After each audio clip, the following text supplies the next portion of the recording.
अस्सलाम वालेकुम दोस्तों, क्या हाल है? तबीयत से ठीक है? उम्मीद करे साढ़े सारे वेखण वाले ठीक ठाक ते खैर आफियत नाल हुसैन।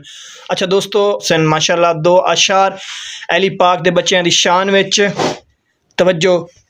दिल विच रख के प्यार अली दे बच्चियां दा, दिल विच रख के प्यार अली दे बच्चियां दा, बन जाता बेदार अली दे बच्चियां दा, बन जाता बेदार अली दे बच्चियां दा।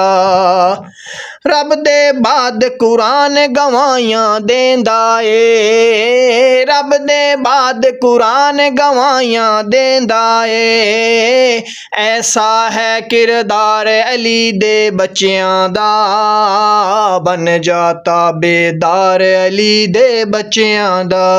अली अली अली अली अली अली अली अली अली अली अली अली अली